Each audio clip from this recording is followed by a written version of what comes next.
Merci.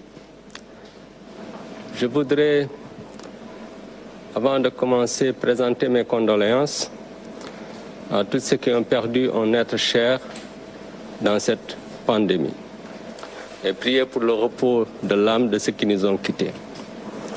Comme vous vous y attendez, je vais m'appesantir sur les aspects cliniques en commençant par les aspects thérapeutiques.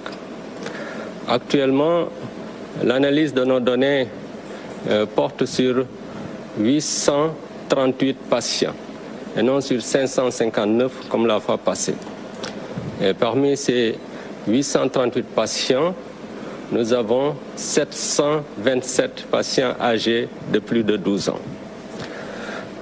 Et les résultats que nous avons obtenus à propos de l'utilisation de l'hydroxychloroquine et de l'azithromycine se sont davantage confirmés avec cette série plus importante. C'est vrai, la durée médiane qui était de 10,5 jours est en ce moment à 10 jours versus 12 jours si le patient n'avait pas pris le traitement indiqué. Mais avec une différence statistiquement très significative. Je ne rentrerai pas dans ces détails techniques. C'est aussi un traitement bien toléré parce que la prévalence des effets secondaires est entre 2 et 3%. Et plus important encore, tous les patients qui ont pris ce traitement en stade précoce de la maladie n'ont pas eu de complications et aucun n'est décédé. Ces résultats sont importants. C'est vrai, il faut empêcher la survenue de complications, la survenue de décès, mais la réduction de la durée d'hospitalisation a un impact sur le psychisme du patient. Quand on dure dans un centre de traitement en isolement, à la longue, ça peut entraîner un stress qui peut être préjudiciable. Donc réduire cette durée d'hospitalisation, ne serait-ce que de 2 jours, est un élément important. L'autre fait que je voudrais souligner, c'est que, vous ne l'ignorez pas, il y a une tension sur la disponibilité de lits au niveau des centres de traitement. C'est pour cela que la prise en charge à domicile est encore indiquée en ce moment. Il faut s'adapter au contexte. Libérer des malades nous permet de prendre en charge aussi d'autres malades qui ont des facteurs de gravité ou des facteurs de survenue de complications. Et enfin, sur le plan économique, chaque malade coûte très cher à l'État. Avec cette réduction de 2 jours, c'est plusieurs milliards de francs CFA qui seront économisés par l'État du Sénégal. Je parlais tout à l'heure à un de nos spécialistes en économie de la santé pour lui dire de faire une étude là-dessus. Donc nous allons continuer ce traitement, en sachant bien sûr qu'il faut continuer en faisant un essai clinique. Si on s'était basé sur l'essai clinique, on n'aurait pas commencé le traitement jusqu'à ce jour. Pour preuve, il n'y a aucun traitement validé au niveau mondial au moment où je vous parle. Même l'OMS n'a pas encore terminé son étude. Tout ceci pour expliquer pourquoi agir en tant que médecin peut parfois être différent d'agir en tant que chercheur. Mais en dehors des traitements, je voudrais parler des signes cliniques. Au début, on se focalisait beaucoup sur la fièvre et les signes respiratoires, l'éternuement, la toux, les difficultés respiratoires. Mais chaque jour qui passe nous montre que plusieurs types de signes divers et variés peuvent être observés, ayant trait à l'atteinte d'un appareil ou de plusieurs appareils au système de l'organisme.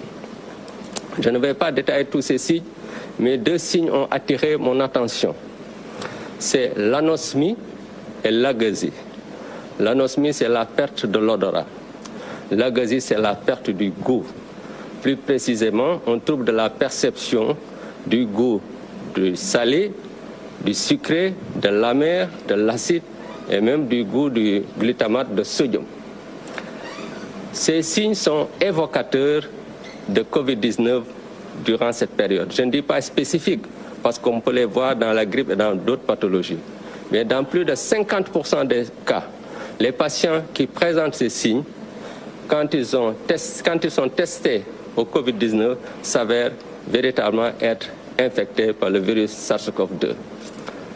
Je vais donc inciter à ceux qui présentent ces signes de s'auto-isoler pour éviter de contaminer leur entourage, mais aussi de saisir la cellule d'alerte pour que le nécessaire soit fait pour une meilleure prise en charge dans les meilleurs délais. L'autre élément sur le plan clinique qu'il me paraît essentiel de souligner, c'est la possibilité de survenir de séquelles. Les séquelles peuvent être de plusieurs ordres. Même si ce n'est pas courant, c'est important d'avoir cela à l'esprit. Et je le souligne parce que j'aimerais que les patients qui ont eu un rendez-vous, que ces patients-là respectent ces rendez-vous qui leur sont donnés. Je peux donner l'exemple des séquelles respiratoires, la fibrose pulmonaire qui peut survenir chez des patients qui ont eu des lésions pulmonaires étendues durant la maladie. Un rendez-vous leur est donné en général 3 mois après la sortie pour faire le bilan de la situation. Et ceux qui n'ont pas eu de rendez-vous doivent également consulter s'ils sentent un signe qui leur paraît anormal, même plusieurs mois après la guérison. Ceci dit, avant de terminer, je vais pour une fois répondre à 3 questions qui m'ont été posées. Habituellement, je ne le fais pas, mais je pense que je vais prendre la liberté de le faire aujourd'hui. La première question m'a été posée par Saleh Gueye de Seneweb, qui pose des questions à propos du Covid organique, où il parle de lenteur. En réalité, il n'y a pas de lenteur. La recherche scientifique a ses normes. Même la recherche concernant des médicaments connus prend du temps. Je vous l'ai dit tout à l'heure, il n'y a aucun traitement validé internationalement à l'heure actuelle. Même l'OMS n'a pas fini son étude. Alors que dire d'une étude qui porte sur un produit dont on ne connaissait pas encore tous les constituants? Il y a des études précliniques qui ont été menées sous la houlette du directeur de la pharmacie et du laboratoire.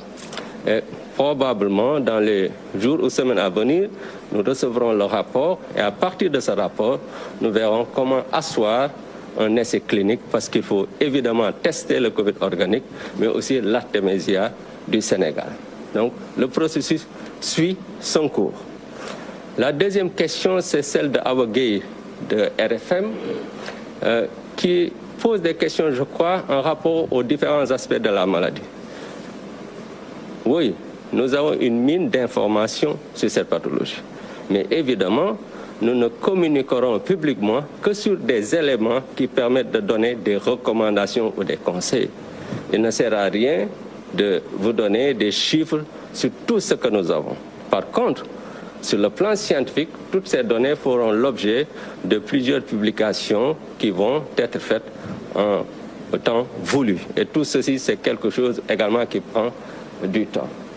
Et la troisième question, c'est celle de Al-Hassan Ba, de TFM, qui me demande de lui dire, pas sérieusement, mais très sérieusement, si je suis d'accord avec les mesures prises par le chef de l'État. Comme je l'ai répété au niveau de la presse nationale et internationale, le technique a pour rôle de conseiller et d'accompagner un processus.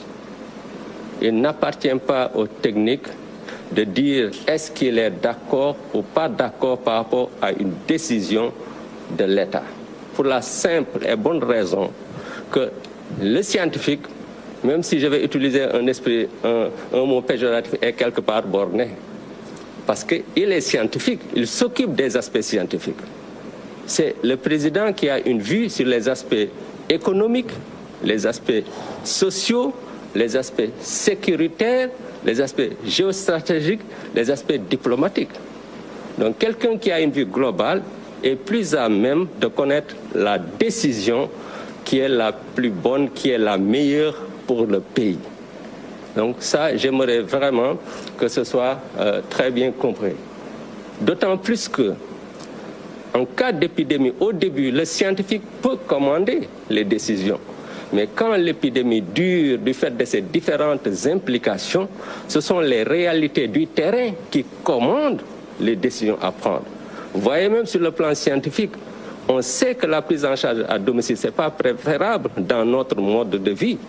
Mais on arrive à une situation où il faut le faire parce qu'il y a des malades qui refusent de venir se faire traiter à l'hôpital, du fait parfois de la stigmatisation et d'autres facteurs, mais on ne doit pas les abandonner, on doit les prendre en charge. On ne peut pas aussi mettre l'accent sur ces patients quand nous avons une tension au niveau des lits ou qu'on risque de ne pas hospitaliser des gens qui ont des facteurs de risque. Donc, il faut être souple, mais expliquer clairement, sereinement et honnêtement les décisions qui sont prises ainsi que les changements. Donc, voilà la réponse très honnête que je donne à M. Al-Hassan Ba. Ceci dit, je voudrais terminer en remerciant le chef de l'État, le ministre de la Santé et de l'Action sociale, le ministre de l'Enseignement supérieur, de la Recherche et de l'Innovation, toutes les institutions étatiques et non étatiques, l'Institut Pasteur de Dakar, qui est vraiment mon partenaire privilégié dans le domaine de la recherche. Je remercie personnellement le docteur Amadou Al-Fassal, le docteur Fabien Taïeb, avec lesquels je travaille quotidiennement sur nos projets de recherche. Mes collaborateurs, parmi lesquels mes deux points focaux nationaux, le colonel Pape Samba Ba de l'hôpital principal de Dakar, le docteur Ndeye Aïssatoullah, qui est au service des maladies infectieuses, qui ont sillonné tous les pays pour nous aider vraiment à mieux prendre en charge cette épidémie sur le plan du traitement et du suivi. Je remercie la presse pour leur accompagnement dans la sensibilisation. Je remercie tout le peuple sénégalais pour leur accompagnement et leur prière, en disant que la communauté fait beaucoup d'efforts. Moi, j'en suis convaincu malgré toutes les critiques. Nous devons quand même continuer à faire de la sensibilisation. Je vous remercie de votre attention. Je vais maintenant passer la parole au docteur Amadou Al-Fassal, administrateur de l'Institut Pasteur de Dakar.